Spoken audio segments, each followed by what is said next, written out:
Trump's former personal attorney. The man is a pathological manipulator, liar. Wildfires raging in the West with the death toll rising and several people missing. Crews race against the clock to stop fast-moving winds from fueling the infernos. President Trump lashing out at Robert Mueller over alleged conflicts of interest in the Russia probe. The president tweeting that we had a very nasty and contentious business relationship. Democrats take aim at the booming economy. President Trump is going to take a lot of credit for these good numbers. Don't believe him. The Democrats, all they have is Trump derangement syndrome, and they don't want to talk about all the great things this president is doing. I should have been a cowboy. I should have learned to roll around. Wearing my 6-shoe, riding my pony on a Cadillac. If we were going to be cowboys, We'd be sitting on this couch right now. That ship sailed a long time ago. Right. I didn't realize when I moved to Texas how big the rodeo is. I always thought in South Carolina the rodeo was just for farmers. Oh my word, it's huge, and they have like a big country musical. I've never been, but I've it's heard a lot of fun. What? I've never been to a rodeo. they got a big one They here get at the kids Madison Square involved Garden, too. believe it or not. Yeah, they of all do. I need to do that. Yeah. Put it on your bucket list. It's on the list. We're going to do that sometime.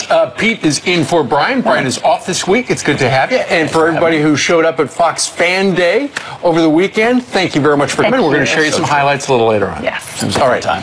Meanwhile, Pete, you were busy this weekend. It was the president was his thumbs must be exhausted. Tweeting again. Well, of course, you heard Mitch McConnell on Friday came out on a radio interview and said, well, we just might not get to that wall funding this year. It might have to go to 2019. Right. And the president took some issue with that. Well, Mitch McConnell and Paul Ryan went to meet with the president last Wednesday, and they talked about this, and the president said, look, I need another $5 billion. The goal is $25 billion. You've already given me some, but we want to continue to build the wall, so we need the $5 billion. And then they walked out of the room with the assumption that the president might be okay with them waiting until after the November elections. But that wasn't the case if you read his Twitter account yesterday. Apparently he thought about the deal that they suggested, and it's like, whoa, what the heck were they talking about? The president tweeted this out. I would be willing to shut down the government if the Democrats do not give us the votes for border security, which includes the wall. Must get rid of lottery, catch and release, etc., and finally go to a system of immigration based on merit. We need great people coming into our country.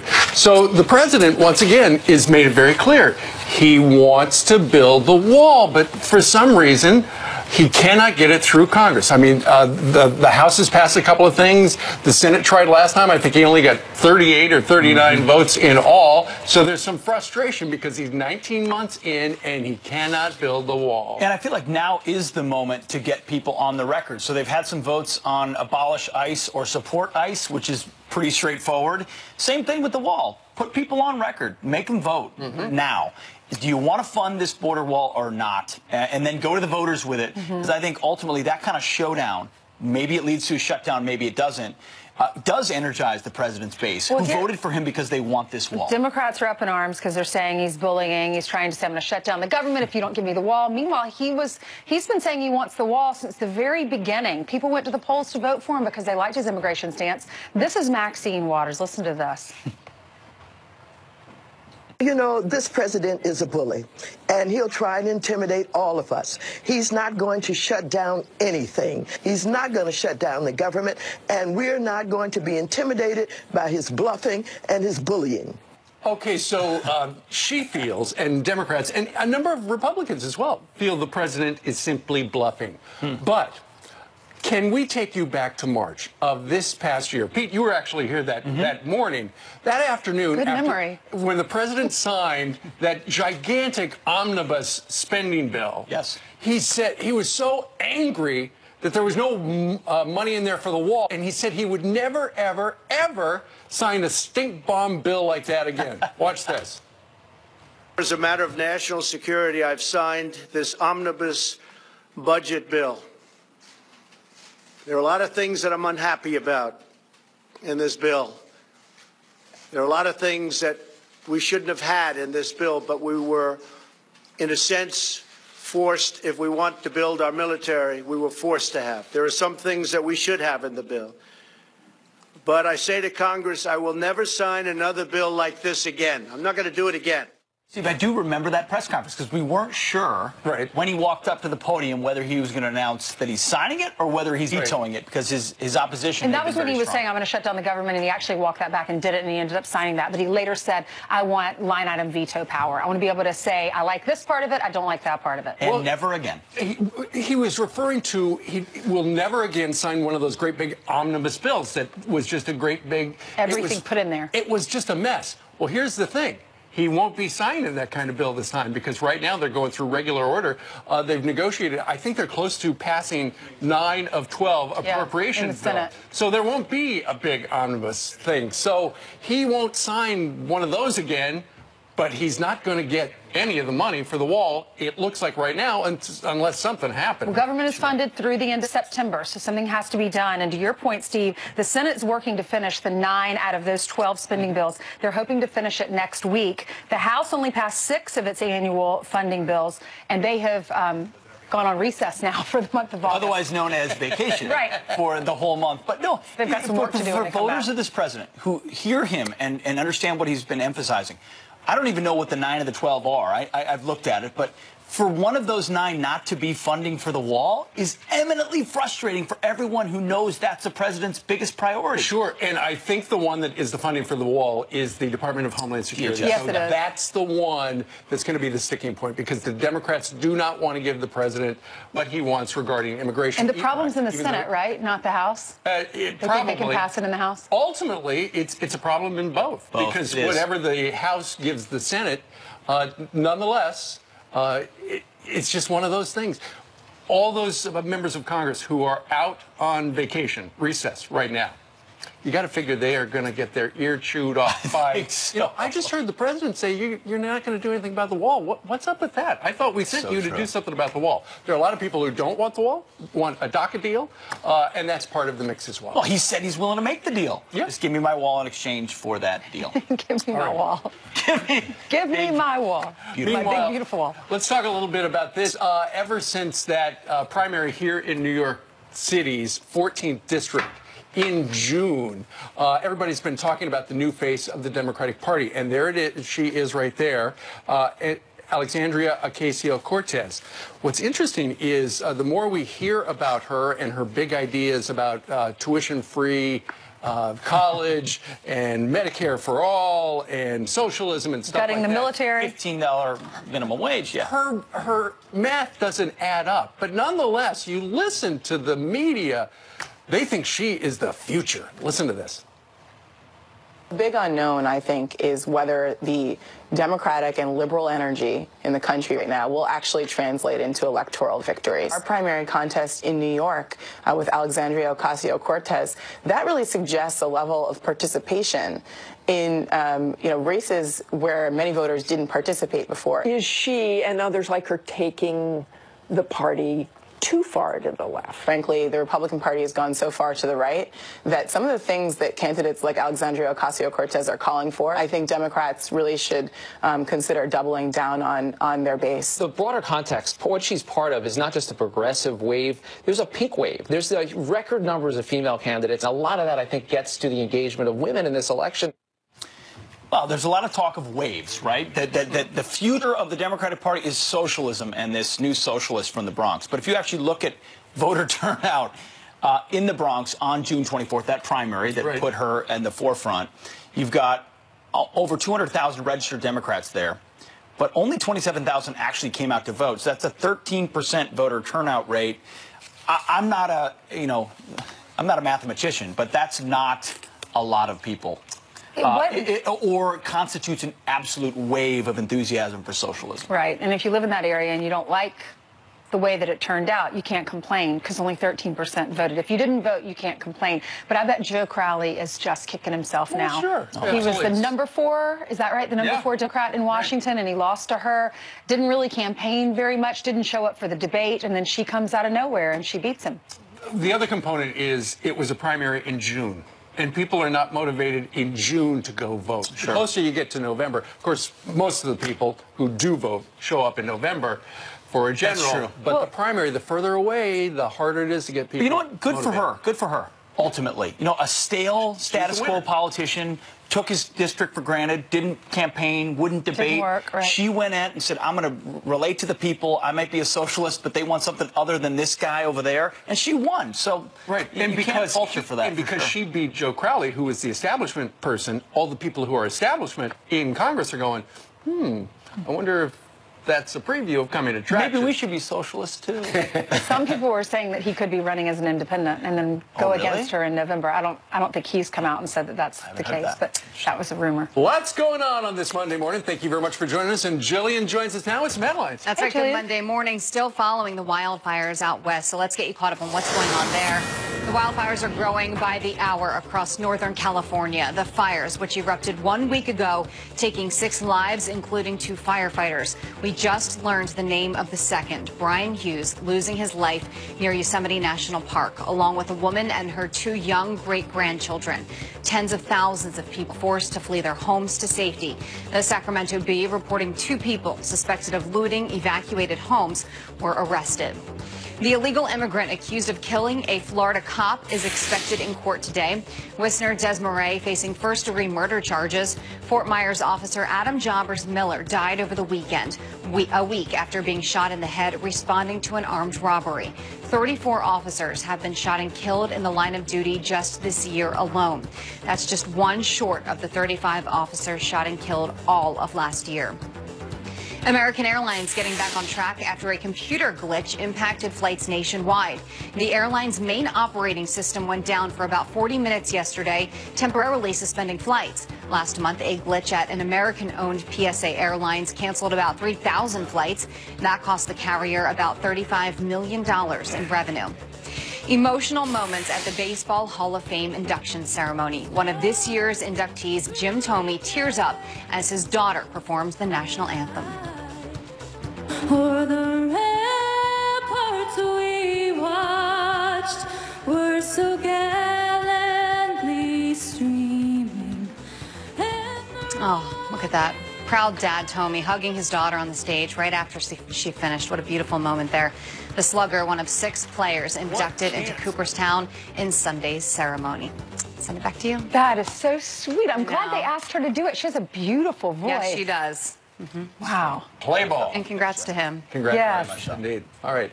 Thank you, Jillian. Meanwhile, he danced when the court ruled his city could protect illegals. Remember this? A sanctuary city, yeah. Well, now Philadelphia's liberal mayor is cutting off a contract with ICE, and our next guest says he's making the city of brotherly love dangerous for everybody. Nice. Awesome. And Supreme Court Justice Ruth Bader Ginsburg, the notorious RBG, just made a big announcement about her future, her 5-year plan. Coming up. I'm having such a good time. I'm having a ball. Don't stop me now. If you want to have a good time, just give me A sanctuary city, yeah. Seems happy there. Philadelphia's liberal Democratic mayor sparking outrage last month for dancing in celebration over his sanctuary city win, and now he's tripling down on his opposition to ICE. We're not going to provide them additional information so they can go out and round up people. If I could abolish ICE, I would. But we can abolish this contract, and we are. Well, here with reaction, Pennsylvania State Republican Representative Martina White. Good morning to you, Martina. Good morning. Thanks for having me. What is up with the mayor out there? Oh, dear. It's truly shocking that the mayor was willing to end a contract that was actually helping to keep our community safe. Federal immigration officials were using this PARS system to access information about people who were previously arrested, who committed a crime other than being here illegally. So ultimately, what is his end game here? You know, public officials and activists, they make a claim that victims and witnesses are not able to come forward. But the reality is that they most definitely can come forward if they feel that they are a victim of crime. Actually, federal immigration officials provide an incentive to do so. They have a U visa that they offer to people who are here undocumented that may be a victim of crime. They come forward and report the crime and actually obtain potentially an opportunity to get legal status. Well, you would think he would be for that. You would think. And in 2010, I mean, the rationale that the mayor is currently using, in 2010, the old mayor, Michael Nutter, actually excluded the sharing of information about witnesses and victims. So it's really not a good rationale, if anything. No kidding. Well, ICE has issued a statement, and they say this. ICE is deeply disappointed with the city's decision, despite these attempts to obstruct ICE's lawful efforts to apprehend criminal aliens. The agency remains committed to its efforts to uphold public safety in the city of Philadelphia. It does sound like the mayor is part of the abolish ICE, you know, they can't do anything right movement. I think he actually stated that he wanted to abolish ICE, and he didn't even provide any kind of explanation as to why he was willing to just completely get rid of it entirely and not replace it with any alternative or do reforms. It was merely just a statement, obviously, to cater to folks who aren't necessarily the majority of Philadelphia. Ultimately, it's for you, it's all about safety, isn't it? It really is. I think safety is a top priority of any government official, to make sure that the people and the law enforcement officers that are out there doing this job each and every day have the resources that they need in order to keep our community safe. Well, let's see what happens. State Representative from the great state of Pennsylvania, Martina White. Martina, thank you very much. Thank you. It's nice a pleasure. to meet you. Thanks. All right, coming up, Democratic Socialist Alexandria Ocasio-Cortez knows exactly how to pay for all that free stuff she wants to give everybody. Reverse the tax bill, but raised our corporate tax rate to 28%. If we do those two things and also close some of those loopholes, that's $2 trillion right there. Can that idea actually work? A debate is coming up next. Plus, a bridesmaid begs for a refund on her plane ticket after getting fired by the bride. And you know what? The airline gave it to her. The debate now, driving the internet nuts about her. There's a bar in far Bombay. Come fly with me, let's fly. Welcome back. A couple of quick headlines for you. Dramatic pictures out of Greece, where people are forced to flee into the sea to escape fast-moving wildfires. Wow. 91 people, unfortunately, now dead, and 25 are missing nearly 1 week after the fires were sparked. It's the deadliest wildfire in Europe since the year 1900. Officials believe arson is to blame. And in another story, a French city just 6 miles from the Eiffel Tower is now home to 300,000 illegals, according to a government report. There are an estimated 135 different nationalities living in the suburb. Again, as we said, just 6 miles from the Eiffel Tower. Up to 80 migrants arrive in Paris every single day. They don't really have their arms around that one, do they? Ainsley, down to you. Thank you, Pete. Well, Democrats' love of socialism is a losing strategy, but they foolishly follow it anyway. That's according to RNC spokesperson Kayleigh McEnany in a new op-ed. And she is here to debate that idea with political commentator Wendy Osefo. Ladies, thanks for being with us. Thank you. You're welcome. All right, so Kayleigh, for folks at home who haven't read your op-ed, which I have, can you kind of tell people at home what the message is and why you wrote it? Sure. There's this very disturbing trend within the Democratic Party towards socialism, and you just look at the facts, you see that there are now 42 candidates running with the endorsement of the Democratic Socialist Party. Politico polls showed that 35% of Democrats want to replace Nancy Pelosi with a socialist. That's a third of the Democratic Party.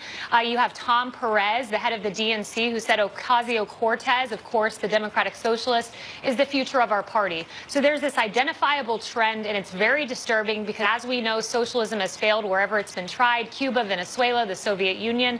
We must reject it. We must stop this. And it's a losing strategy for Democrats. Wendy, how do you feel about the majority, or not the majority, a third of Democrats saying that they want to replace Nancy Pelosi with a socialist? Especially if you read Kayleigh's article or op-ed, it goes into great detail about what some of these communist socialist countries, what they do to the people. Yeah, I think it's a really interesting strategy by the Democrats. But what I believe that we're doing here is we're using socialism as a pejorative in the article written by Kayleigh. But socialism has a lot of variations. We're not talking about the Marxism theories of, let's say, China, Cuba, or the Soviet Union, but rather the socialism seen in Denmark or Switzerland or other Nordic countries. So what these candidates are really trying to say here is they want to have equal rights and opportunities for all people when it comes to health care, when it comes to education, even when it comes to housing. And if you look at one of the greatest movements, which is the $15 minimum wage, that's been around since 1938, so that's nothing new here. But what is new is people are saying that they're tired of the United States giving to the haves and taking away from the have-nots, and they want to make a difference here for the American people. All right, Kayleigh, how do you respond to that when she says it's a variation of socialism? It's not the Marxism, it's not the Communist Manifesto. Sure, and that's the trick that Democrats are using. They're calling it democratic socialism, but just because people vote for it, that's the Democratic part, it doesn't change the fact that that is what it is. It's socialism. I'm glad Wendy mentioned Denmark. You look at Denmark, the middle class can't even afford cars there because there's a 180% tax on new cars. You look at Sweden, which Bernie Sanders often touts. The head of IKEA, who was from Sweden, had to leave the country because of the onerous taxation. Everywhere it's been tried, so-called democratic socialism, Israel in the first few decades, post-independence India, it's failed. They've had to have IMF bailouts. They've had to have bank rescue efforts in these countries. It does not work. Yeah. And if they want to try this, I promise you, voters are going to always choose the party of Lincoln over the party of Lenin. I mean, Wendy, I know you've worked so hard for your career, and I feel like that's what capitalism, that's what America teaches. It's not socialism. If you read Kayleigh's article, it talks about free college, government-mandated wages, universal basic income. We had a campus reform go out to a college and asking the kids, how do you expect to pay for all this? They love all of the free college. They like the wage to be the same across the board. But then the reporter asks the students, how do you expect to pay for this? Well, the government will pay for it. And then the reporter says, but you are the government. Those are your tax dollars that are paying for it. So how do you expect to pay for it? And knowing you, you know, we're friends. I know that you've worked so hard for your career. Don't you want to teach that to your kids and not you can sit back and the government's going to take care of you? Absolutely. You know, we're not talking about handouts here. What we're saying is that we just want to have an equal playing field for all people. And unfortunately, based on our education system, that is not the truth. One thing that I find really interesting is this whole notion of how are we going to pay for it. We know if we go to single-payer health care, we will cut out $400 billion alone on administrative costs. So there are ways for us to work around this. But I think what's really important here is for the American people to have a government, to have a country that they can trust and believes that no matter where you come from, what family you're born into, or what community you live in, you too have a shot at the American dream, and that's a right that should be granted to all people. All right, Wendy, I think Ainsley's right to bring up the price. It's $1.4 trillion for single payer. It's $3.6 trillion for free college. The problem with socialism is you eventually run out of people's money, as Margaret Thatcher famously said. All right, ladies, thanks so much. Thanks for being with us. Great to see you. Thank you. You're welcome. Supreme Court Justice Ruth Bader Ginsburg just made a big prediction about her future, her 5-year plan coming up next. And President Trump is coming off a huge week, both at home and abroad. Could this week be even better? Dan Bongino says get ready for more winning. He's on deck.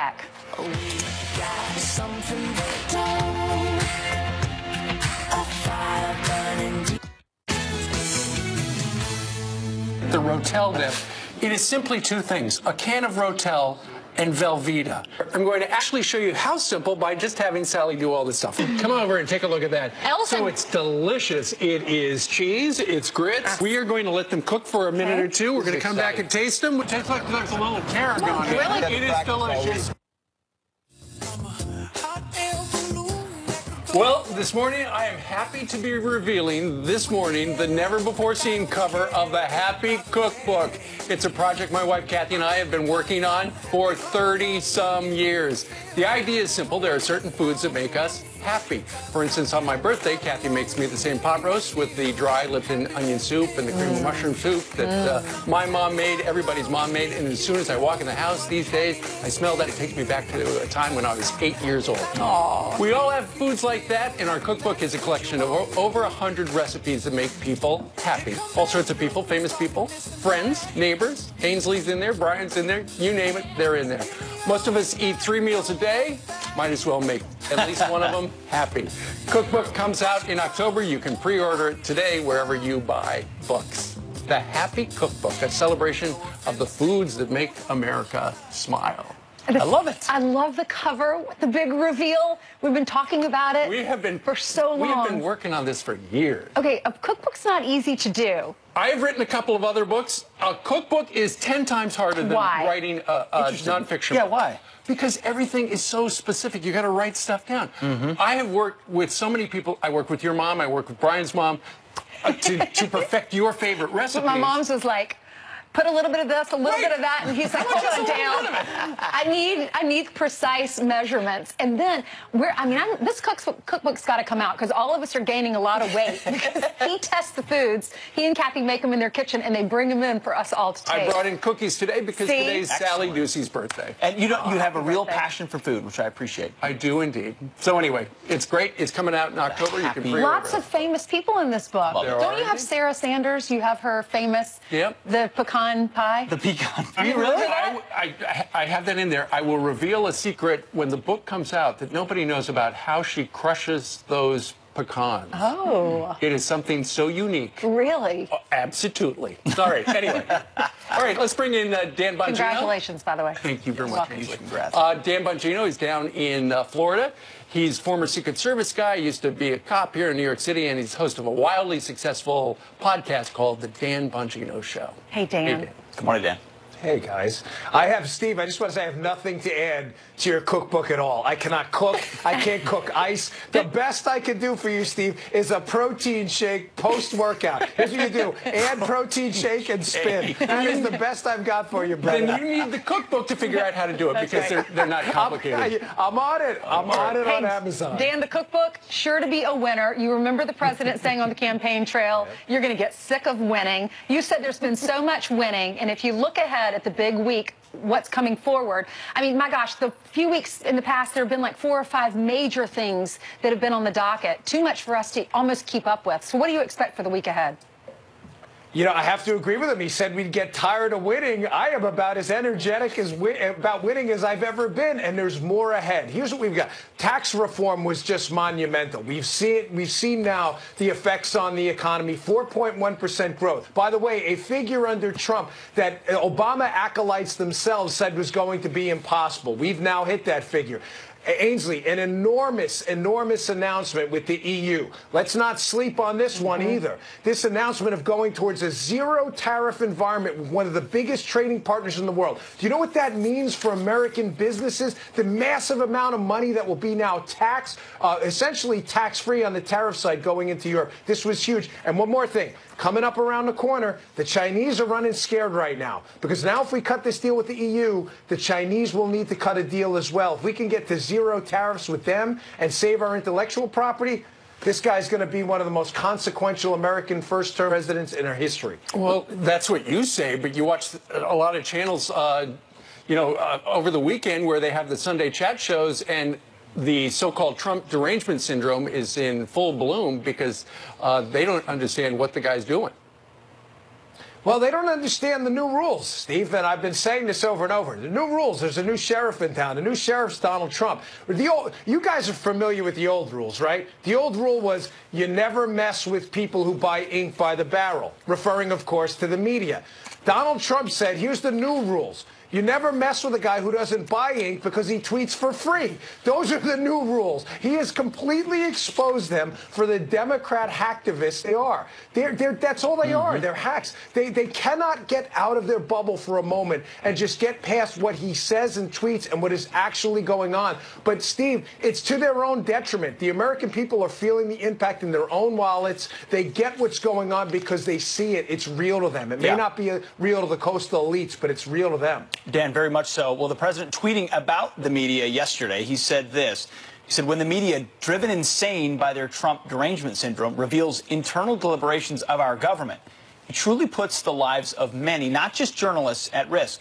Very unpatriotic. Freedom of the press also comes with a responsibility to report the news. It was also revealed that the president met recently with publisher of the New York Times, which the president calls the failing New York Times. This is what that publisher said after his meeting with the president. He said, I told the president directly that I thought that his language was not just divisive, but increasingly dangerous. I warned that it was putting lives at risk. So the publisher of the New York Times says the president's putting lives at risk. The president pointing out that there's a patriotic duty that journalists should have. Where does this scrap go? Well, I think there's a couple things going on here, Pete. I've been doing a lot of research on the Russiagate, Spygate, however you want to refer to it, and there's clearly a leak operation going on within the federal government to expose leakers. We've already seen it with the prosecution of James Wolfe. So this is not a mystery. It's not conspiracy theory stuff. It's actually happening. Donald Trump, I think, knows a lot more than he's obviously tweeting out, and he understands what I'm getting at here is how willingly the press will take national security information, even if some of it is part of an operation to expose them. So he's probably thinking to himself, I can't believe this. Like, these guys will print this stuff even though they can't verify the authenticity of it, and it hurts us. I mean, this is serious stuff, and he always knows a little bit more than these press folks, and it's interesting how they constantly underestimate him, and he just keeps winning. He just keeps dunking on him every day. The new rules. All right. Dan Bongino, thank you very much for joining us today. Thank you. All right, let's hand it over to Jillian. Thanks, Dan. Let's hand it over to Jillian who has some more headlines for us. That's right. Good morning and congratulations on your cookbook. Steve, cannot wait to get it. Me neither. Awesome. Very exciting. All right, let's get you caught up on some of your stories that we're following. And while Democrats call to abolish ICE, many party leaders refuse to answer direct questions about why. Congressman Lujan, I want to ask you about that. What about that move left? Mr. Stivers, to abolish ICE? Republicans don't.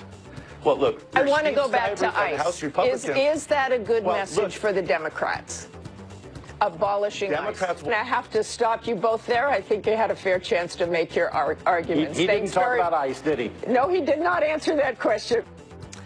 Well, that's Chairman of the Democratic Congressional Campaign Committee, Ben Ray Lujan, who refused to answer the questions as his party prepares for the midterms.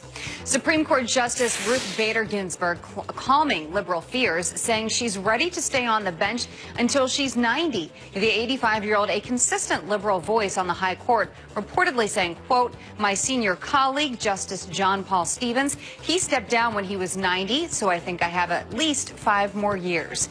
Ginsburg's comments come amid Democratic fears that she could soon retire, giving President Trump a 3rd Supreme Court pick. JetBlue coming to the rescue after a bridesmaid gets axed from a wedding. Courtney Duffy tweeting the airline saying, quote, SOS at JetBlue, booked my cross-country flights for a wedding, then was asked to relinquish my duties as a bridesmaid and mail my bridesmaid outfit cross-country so another girl could fill in and wear it. Happy birthday to me. I am laughing and crying and must avoid this wedding at all costs. Please help. This is true. This actually happened. The internet rallying around the jilted bridesmaid, Laura writing, quote, yeah, I hope she gets her money back. I hope the bride gets what she gives. Sounds like she deserves it. And Jessica tweeting, quote, please transfer this ticket to a beach location and send the bride a picture of you swimming in the ocean in the jumpsuit. The airline responded with a voucher and waived all cancellation fees. That's pretty crazy, isn't it? It is, and in addition to that, she wanted her to send back the outfit, which was a jumpsuit for another girl to wear it. I know it. Crazy. I want more to this story. I want to know how she got unhired to be the bridesmaid. Exactly. What did she do? Yeah, something happened there. Okay. Unhiring of a bridesmaid. All right. You were not even paying attention to the story. No, I wasn't hearing it in the moment. You're right, but I heard it earlier on the show. On Fox and Friends First, you talked about it. Okay. She had and not I heard it. Maybe not. I don't know, Pete. Sorry. He's like, that's very interesting, Jillian. All right. Meanwhile, most of the media claims Russia is the biggest threat to the United States, but some experts say the real threat comes from China. Is that true? We're going to explore that next. Plus, Supreme Court nominee Brett Kavanaugh set to meet with his first Democrat on the Hill today. How courageous of them. What can he say to sway their votes? Newt Gingrich on that at the top of the hour.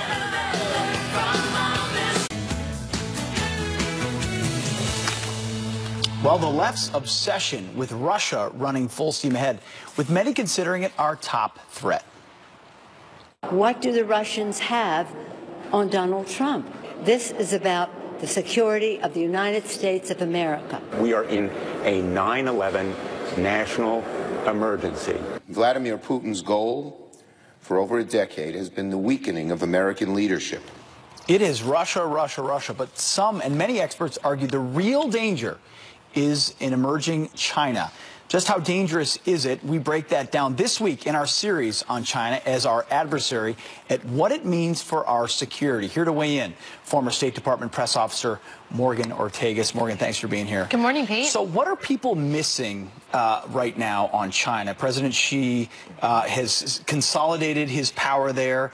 Are they a friend or are they a foe? So, Pete, you and I were both involved in national security positions after 9/11, and I think for the past 15 to 17 years, we've been very focused, for obvious reasons, on terrorism.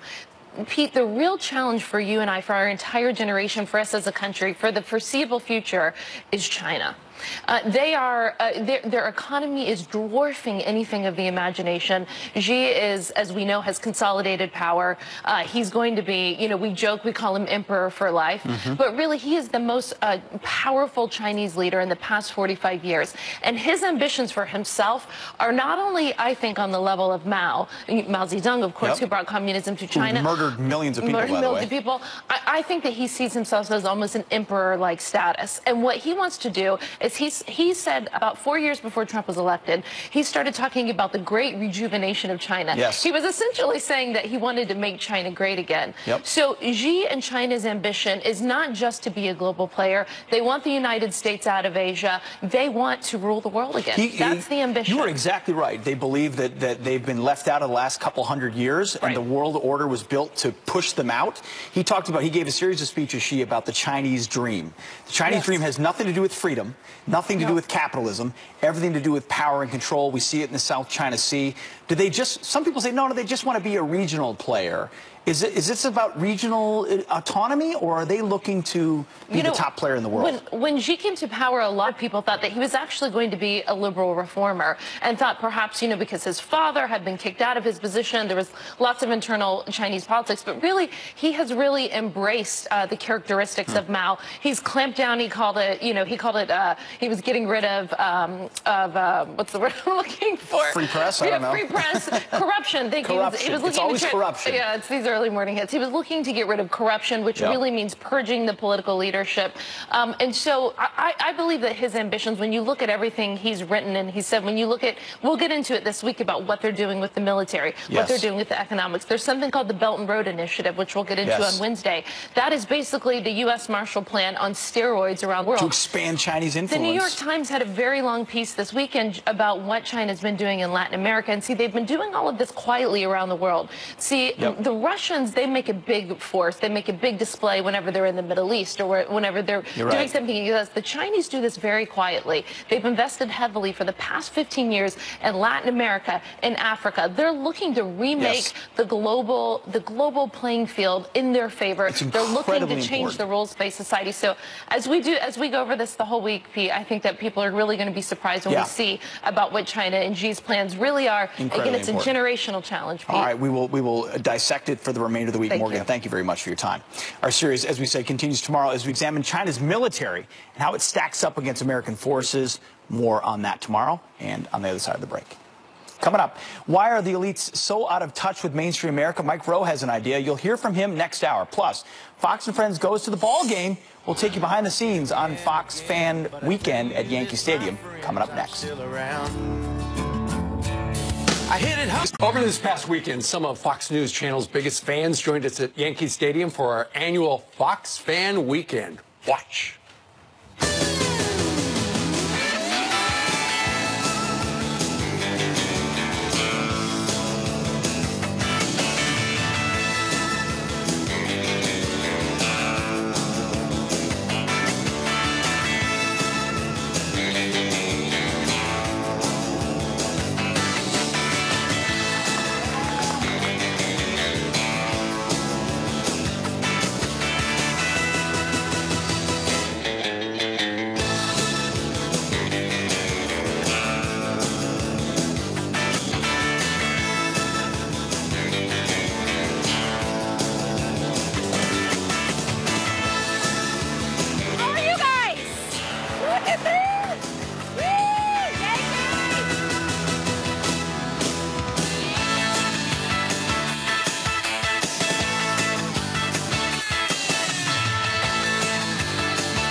Ryan, kill me. We love awesome. 3, 2, 1.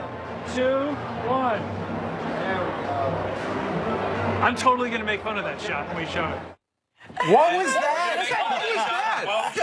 Because Todd said, let's look at the field and then let's turn at the same time.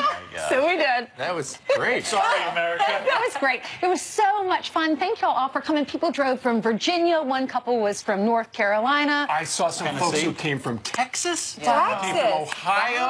Oh, so you know, nice. once a year, we're able to bring folks in, and it is always so great. There were some people that I met on Saturday who said they have been to 10 of guests. Wow. And that's the difference between us and everybody else. They have viewers, we have fans. Yes. You know, And people what it really is- love watching us. And Michael Tamara sets all of this up, who you know, he's vice president of marketing, and he gets all of these suites and connects them all. So even if it's raining outside, you're not in the elements. Feeds them free food and That's drinks, right. and it's just a big So- really good job with it. Indeed. If it looks fun to you, we're going to do it again next year. So stay tuned. Is that Isabel? And you Did can she do bring- that. That was our very first Bob Stand-in. That's Abby's little girl. We love our So viewers. beautiful. We love you. We love you. That's we right. love you. Hope everybody had fun. All right, straight ahead, President Trump's attorney, Rudy Giuliani. We got Newt Gingrich and Greg Gutfeld. A busy 2 hours straight ahead.